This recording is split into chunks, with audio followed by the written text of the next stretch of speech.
Hi hello welcome to our channel. నేను మిశ్రీ. ఈరోజు మనం చెప్పుకోబోయే కదా నిరీక్షణ పార్ట్ 5. కథలకు వెళ్లే ముందు వీడియోని లైక్ చేసి హైప్ చేయండి ఫ్రెండ్స్. టేక్ కేర్ అని లేచి వెళ్ళిపోతున్న అదితి చేతిని పట్టుకున్నాడు. వెనక్కి తిరిగి చూస్తుంది ఆమె. ఆమె చేతిని లాక్కుని అతని గుండె మీద పెట్టుకున్నాడు. మోక్ష్, బేబీ ఇటు చూడు, అదితి అదితి అంటూ నీ పేరే కలవరిస్తోంది.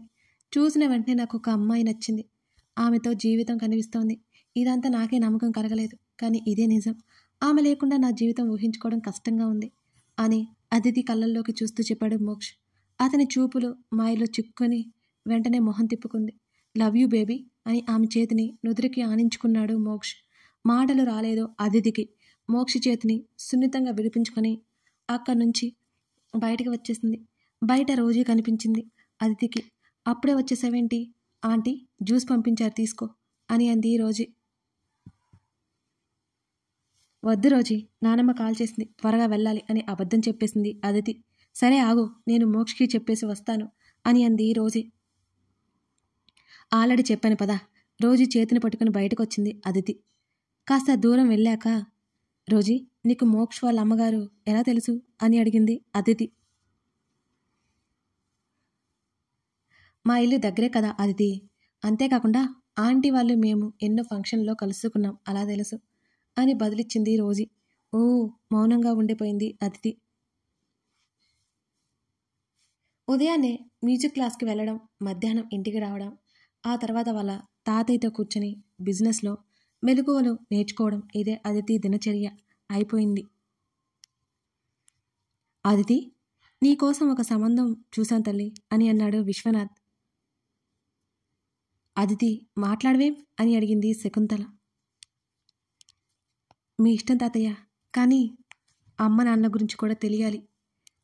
నా గురించి మొత్తం తెలిసి ఒప్పుకున్న తర్వాత నాకు పెళ్లి చేసుకోవడానికి ఏ అభ్యంతరం లేదు అని అంటున్న అదితి మాటలు విని,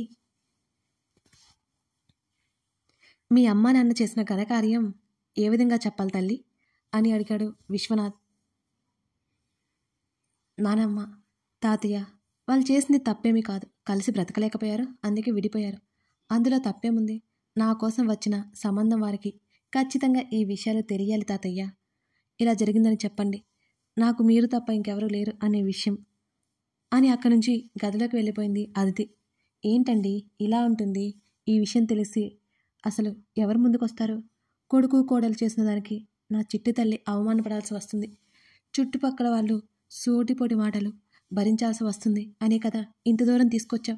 మళ్ళీ ఇవన్నీ చెబితే మన అమ్మాయిని తక్కువగా చూస్తారు కదా అని భయంగా తన అనుమానాల్ని వెళ్ళబుచ్చింది శకుంతల. నేను అదే ఆలోచిస్తున్నాను శకుంతల. అదితి చెప్పింది కూడా కరెక్టే. తర్వాత తెలిసిన వాళ్ళు అదితిని నిందించరు అని గ్యారెంటీ ఏంటి? అదితి పెళ్లి విషయంలో పర్ఫెక్ట్గా ఉంది. మనం కూడా అబద్ధం చెప్పి బంధాన్ని ముందుకు తీసుకువెళ్ళాలి. అబద్ధంతో నిలబడిన బంధం ఎక్కువ కాలం ఉండదు అని చెప్పి ఆలోచనల్లో పడ్డాడు విశ్వనాథ్ మనవరాలి మాటలించి. ప్రతిరోజు అదితిని కలవడం ఆపలేదు మోక్ష్. ఏదో ఈ సందర్భంలో ఆమెను కలిసి మాట్లాడేవాడు. మామూలుగా మాట్లాడినంత వరకు మాట్లాడుతుంది. అదే ప్రేమ విషయం వస్తే అవాయిడ్ చేసి వెళ్ళిపోతుంది అతని నుంచి. మోక్ష్ ఇష్టం లేదని అతనికి ఎప్పుడు చెప్పలేదు అదితి. ప్రేమ వద్దు అంటే వద్దు అని పారిపోతుంది ఆమె. లాస్ట్ డే ఈవినింగ్ వరకు మ్యూజిక్ క్లాస్లో గడిపి అందరికీ వీడ్కోలు చెప్పి ఇంటికి వచ్చేసరికి సాయంత్రం అయిపోయింది అదితికి. మ్యూజిక్ క్లాస్ ఉన్న ప్లేస్ నుంచి కొంచెం ముందుకు రాగానే నలుగురు ఫారినర్స్ అదితి కార్కి అడ్డంగా నిలబడ్డారు. వాళ్ళు ఎవరో అర్థం కాక హార్న్ కొట్టింది అడ్డు తప్పుకోమన్నట్టుగా. వాళ్ళు అడ్డు తప్పుకోలేదు. కారు దగ్గరికి వచ్చి అదితి చేతిని పట్టుకుని బయటికి లాగారు. ఫోన్ పాకెట్లో పెట్టేసుకుంది ఆమె.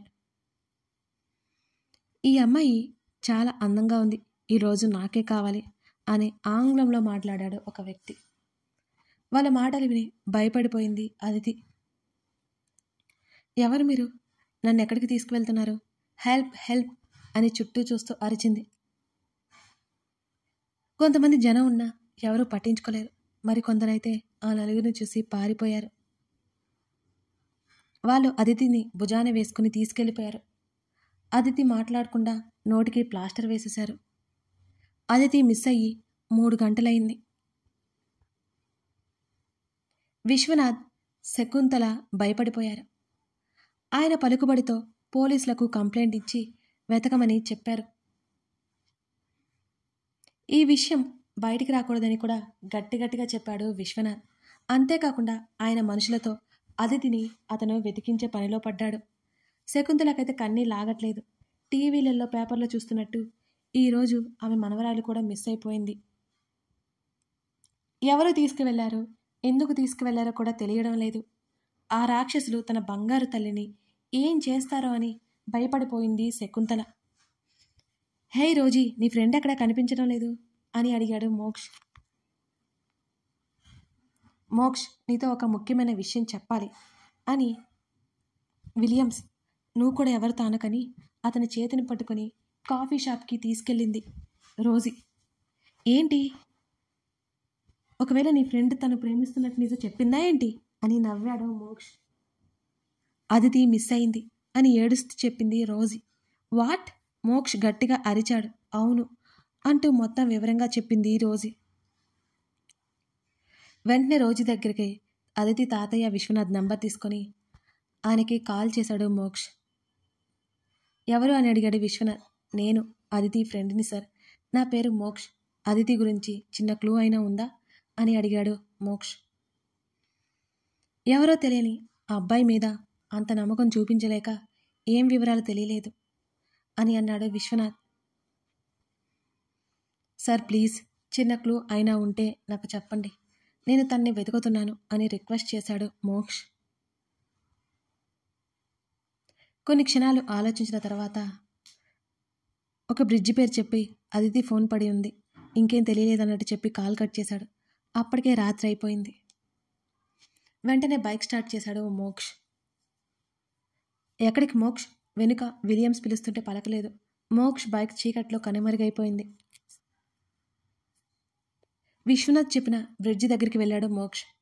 అప్పటికే న్యూయార్క్ నగరాన్ని చీకటి కమ్ముకుంది ఒక్కసారిగా. ఫోన్లో ఉన్న అతిథి ఫోటోలు అక్కడ ఉన్నారందరికీ చివరికి ఫలితం దక్కలేదు మోక్షకి. అలా అని నిరుత్సాహపడకుండా వెతుకుతూనే ఉన్నాడు అతను.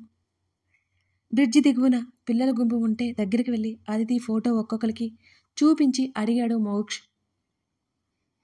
అదంతా ఫారెస్ట్ ఏరియాలో ఉంది. 2 గంటల పైనే పట్టింది అక్కడికి రావడానికి. వాళ్ళలో ఒకడు అక్కని అడవిలోకి తీసుకెళ్లారు అంటూ ఇంగ్లీష్లో చెప్పాడు. ఎటువైపు? ఆ పిల్లాన్ని పట్టుకుని ఊపేశాడు మోక్ష్. మా అమ్మ నేను అడవిల దగ్గరికి వెళ్ళాం పండ్ల కోసం. ఒక అక్కని భుజాన వేసుకుని తీసుకువెళ్తున్నారు. వాళ్ళకి కనబడకుండా మా అమ్మ నేను దాక్కున్నా. మా అమ్మ అక్కడి నుంచి వెంటనే నన్ను తీసుకుని వచ్చేసింది అని చెప్పాడు ఆ పిల్లాడు మోక్షకి. థ్యాంక్స్ చెప్పి బైక్ని అడవిలోకి పోనిచ్చాడు మోక్ష్. అంతకుముందే పోలీసులకి ఇన్ఫార్మ్ చేశాడు అతను. అతని బైక్ శబ్దం, అతని బైక్ వెళ్తురు తప్ప ఇంకేమీ కనిపించడం లేదు, వినిపించడం లేదు ఆ అడవిలో. అడవి మధ్యలో ఒక టెంట్, అందులో స్పృహ లేకుండా మత్తులో ఉంది అదితి. ఆమె అక్కడ పడి ఉంది. అడవి ముందు కట్టెలతో పెద్ద మంట ఏర్పాటు చేసుకుని 4 యువకులు మద్యం సేవిస్తూ సరదాగా మాట్లాడుకుంటున్నారు ఆ టెంట్ ముందే. హఠాత్తుగా బండి శబ్దం వినిపించింది వారికి. ఈ టైంలో ఈ అడవిలోకి ఎవరొచ్చుంటారు? వాళ్ళలో పొడుగు జుట్టు ఉన్న వ్యక్తి అడిగాడు. ఛాన్సే లేదు, ఈ అడవిలోకి వచ్చే అవకాశమే లేదు. ఈ అడవిలో దెయ్యం తిరుగుతోంది అని సీజ్ చేశారుగా అని అన్నాడు ఆ పొడవాటి అతను. నిజంగా దెయ్యం ఉందంటావా? నిజంగా దెయ్యం ఉందంటావా అన్నా అని మరి 20 ఏళ్ళ ఒకడు అడిగాడు. అరే, ఈ కాలంలో దెయ్యాలేంట్రా, ఎవరో ఇద్దరు పోతే అందరూ అదే అనుకుని భయపడి ఇటువైపు ఎవరూ రావట్లేదు. గత 2 సంవత్సరాలుగా మేము ఇక్కడే పార్టీలు చేసుకుంటూ ఎంజాయ్ చేస్తున్నాం. నువ్వు కొత్తగా వచ్చావు కదరా, నీకేం తెలియదులే, భయపడుకో, లోపల అమ్మాయి ఉంది, ఈరోజు ఎంజాయ్ చేయి అని వాళ్ళలో బలమైన అతను చెప్పాడు. అందరూ ఆంగ్లంలోనూ సంభాషించుకుంటూ ఉన్నారు. దూరంగా మంట కనిపిస్తుంటే బైక్ని పక్కన ఆపి మెల్లిగా వాళ్ళ సమీపంలో ఉన్న చెట్టు దగ్గరికి వెళ్ళాడు మోక్ష్. వాళ్ళ మాటలు మొత్తం విన్నాడు అతను. ఆ శబ్దం కూడా ఆగిపోయింది. చెప్పాను కదరా, ఇక్కడికి ఎవరూ రావడానికి ఛాన్సే లేదు అని పొడవాటి అతను అన్నాడు. వాళ్ళ ముఖాలు అస్పష్టంగా కనిపిస్తున్నాయి మోక్షకి. వాళ్ళ మాటలు విన్న తర్వాత అదితి వాళ్ళ దగ్గరే ఉందని అర్థమైపోయింది అతనికి కూడా. అదితి కోసం చుట్టూ చూశాడు మోక్ష్. ఆమె ఎక్కడా కనిపించడం లేదు. వాళ్ళు ఆమె టెంట్కి కాస్త దూరంలో ఉన్నారు. ఒకవేళ అందులో అదితి ఉందేమోనన్న అనుమానం వచ్చింది అతనికి. టెంట్ దగ్గరికి వెళ్ళాలి అంటే వాళ్ళని దాటుకుని వెళ్ళాలి, లేకపోతే చుట్టూ తిరిగి వెళ్ళాలి. అక్కడ చెట్లు కూడా లేవు. వాళ్ళకి సులభంగా దొరికిపోతాడు. ఏం చేయాలో ఆలోచిస్తూ ఉన్నాడు మోక్ష్. పాకెట్లో ఉన్న ఫోను బయటికి తీశాడు. సిగ్నల్స్ లేవు. పోలీసులకి లొకేషన్ షేర్ చేశాడు. వాళ్ళు రావడానికి ఎలా కాదన్నా 2-3 గంటలు పడుతుంది. ఈలోపు ఏదో ఒకటి చెయ్యాలి. వాళ్ళతో తడపడాలి, లేకపోతే తెలివిగా తప్పించుకోవాలి. తలపడాలి అంటే అతనికి 4 రెట్లు ఉన్నారు ఒక్కొక్కరు. ఒకవేళ పొరపాటున వాళ్ళని అతను అడ్డుకోలేకపోతే అతిథి పరిస్థితి అధ్వాన్నంగా మారుతుంది. అందుకే ఉపాయం ఆలోచించాలి అనుకున్నాడు మోక్ష్. తెలివిగా తప్పించుకోవాలి. వాళ్ళు మాట్లాడుకున్నది గుర్తు చేసుకున్నాడు. ఆ తర్వాత ఒక ఉపాయం తట్టింది అతనికి కూడా. ఫాస్ట్గా వాళ్ళ వైపుకు పరిగెత్తాడు. కాపాడండి, కాపాడండి అని వాళ్ళ దగ్గరికి వెళ్ళి కింద పడ్డాడు మోక్ష్. వాళ్ళు వెంటనే లేచి నిలబడి మోక్ష్ వైపు ఆశ్చర్యంగా చూశారు. ఆ అడవిలోకి ఇంతవరకు ఎవరూ రాలేదు. వచ్చిన పగటిపూట వచ్చి రాత్రి అయ్యే లోపల ఇంటికి వెళ్ళిపోతారో అక్కడి నుంచి. ఏయ్, ఎవరు నువ్వు అని అడిగాడు వాళ్ళు ఇంగ్లీష్లో. కోపంగా మోక్ష్ షర్టు పట్టుకుని పైకి లేపి, సార్ దాహమని తెలుగులో అడిగాడు మోక్ష్. మోక్ష్ చెప్పేది వాళ్ళకి అర్థం కాలేదు. వాటర్ వాటర్ అని అడిగాడు మళ్ళీ మోక్ష్. వాళ్ళు అనుమానంగా చూస్తూ మంచినీళ్ళ బాటిల్ ఇచ్చారు అతనికి. తాగిన తర్వాత మౌనంగా కూర్చున్నాడు, అలసట తీర్చుకుంటున్నట్టుగా నటిస్తూ. ఎవర్రా నువ్వు, ఎక్కడెందుకున్నావు అని అడిగాడు వాళ్ళలో పొడవాటి అతను. నా కథ చాలా పెద్దది సార్ అని అన్నాడు మోక్ష్ ఆంగ్లంలో. ఏంటో చెప్పు, పర్లేదు. సార్, నేను ఒక డాక్టర్ని. నా ఫ్రెండ్ నేను బెట్ వేసుకున్నా. నేను వాడు ఒకే అమ్మాయిని ప్రేమించా. ఆ అమ్మాయిని ఎవరు పెళ్లి చేసుకోవాలో అని అర్థం కాలేదు. ఆ అమ్మాయికి మేమిద్దరం ఇష్టం. అప్పుడే వాడు ఒక ఐడియా చెప్పాడు. ఈ అడవిలోకి రాత్రి వచ్చి ఆ రాత్రంతా ఉండి ఉదయానికి ఇంటికి తిరిగి రావాలి. అలా ఎవడైతే వస్తాడో వాళ్ళకి ఆ అమ్మాయి సొంతం అవుతుంది. అందుకే నేను ఈరోజు వచ్చాను. నాకు భయం ఉండదు సార్, కానీ ఈ అడవిలో ఒక దెయ్యాన్ని చూశాను అని వణుకుతున్నట్టు నటిస్తూ చెప్పాడు మోక్ష్. వాట్? వాళ్ళు అరిచారు. అవును సార్, ఈ అడవిలో దెయ్యం ఉంది సార్. అది నన్ను చంపడానికి చేతులు పొడుగ్గా చాపింది. నాకు భయమేసి పారిపోయి ఇటువైపు వచ్చాను. ఇక్కడ మంట ఉంది, ఎవరో ఒకరు ఉంటారని సాయం కోసం వచ్చాను. ఇప్పుడు ఏం చేయాలి సార్? నేను మా మమ్మీకి ఒక్కగానొక్క కొడుకుని, అది నన్ను చంపేస్తుంది అని ఏడుపు మొహం పెట్టుకుని చెప్పాడు మోక్ష్. కహానీలు చెబుతున్నావారా నువ్వు? మేము గత 3 ఏళ్ళుగా ఈ అడవిలోనే వస్తున్నాం. మాకైతే ఏ దెయ్యం కనిపించలేదు. ఇప్పుడు నువ్వు కనిపించిందంటే నమ్మేస్తామా ఏంటి అని అడిగాడు పొడవాడి జుట్టువాడు. మీకు నమ్మినా నమ్మకపోయినా ఇది మాత్రం నిజం సార్. ప్లీజ్ సార్, ఈ అడవిలో నుంచి బయటపాలే. ఆ దయ్యానికి మగవాసన అంటే గిట్టదు. మీలో ఒకరు నాకు తోడుగా రండి ప్లీజ్, నేను వెళ్ళిపోతాను అని అడిగాడు మోక్ష్. అరే, నిన్ను ఎవడో భయపెట్టి ఉంటాడ్రా. దెయ్యాలు లేవు, భూతాలు లేవు. మాకిక్కడ పని ఉంది, నువ్వు వెళ్ళు అని అన్నారు వాళ్ళు. సార్ సార్ సార్ అలా అనకండి సార్. ఆ దెయ్యం వస్తుంది సార్, నన్ను చంపేస్తుంది సార్. మీతో పాటు ఉండనివ్వండి సార్. త్వరగా ఈ అడవి నుంచి బయటపడదాం సార్ అని ఏడుపు మొహం పెట్టి అడిగాడు మోక్ష్. అన్నా, వీడు చెప్పేది నిజమే అన్నా. ఇందాక మనం ఒక శబ్దం విన్నాం కదా అని భయపడుతూనే చెప్పాడు ఆ 20 ఏళ్ల కుర్రాడు. నా బైక్ గాల్లోకి ఎగరేసి విసిరేసింది.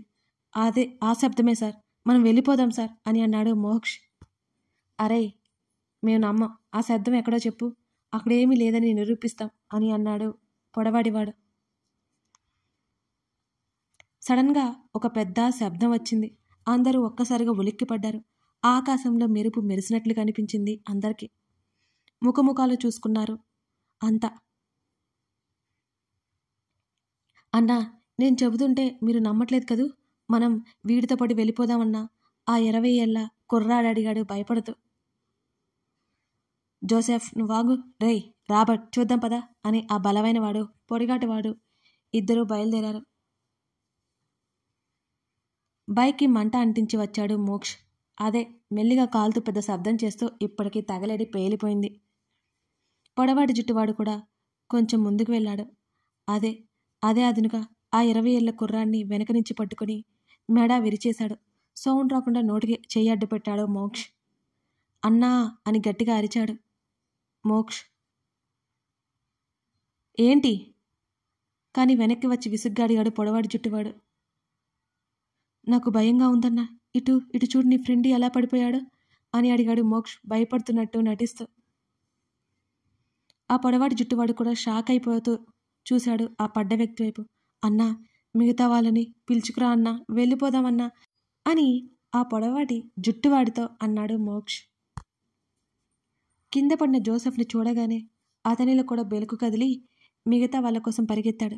పారిపోవాలి అనే ఉద్దేశంతో అక్కడి నుంచి అదే అదనుగా టెంటు లోపలికి వెళ్ళాడు మోక్ష్.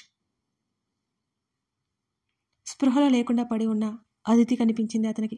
ఆపగా ఆమె దగ్గరికి వెళ్ళి అదితి అదితి అంటూ ఆమె చెంప మీద తట్టాడు మోక్ష్. బేబీ, నేను వచ్చేశాను అని ఆమె మొహం మీద నీళ్లు చల్లాడు. అయినా ఆ ఉపయోగం లేకపోయింది. ఆమె లేవలేదు. ఎక్కువ ఆలస్యం చేయకూడదని వాటర్ బాటిల్ పట్టుకుని అదితిని భుజాన వేసుకుని వాళ్ళ వెళ్ళిన వైపు కాకుండా ఆ టెంట్కి వెనక వైపుగా పరుగు పెట్టాడు మోక్ష్ ఆమెతో పాటు. కథ కొనసాగుతోంది. మరి మోక్ష్ ప్లాన్ వర్కౌట్ అవుతుందా? వెళ్ళిన వాళ్ళు నిజం తెలుసుకుని వీళ్ళ వెనక వస్తారా? వీళ్ళు తప్పించుకుంటారా? ఆ రాత్రి అక్కడ ఏం జరగబోతుంది తెలుసుకోవాలంటే ఈ కథని మీరు పూర్తిగా చదవాల్సిందే. కథ నచ్చితే లైక్ చేసి కామెంట్ చేయడం మర్చిపోకండి friends. Thank you for watching this video. మరో ఎపిసోడ్తో మనం మళ్ళీ కలుద్దాం.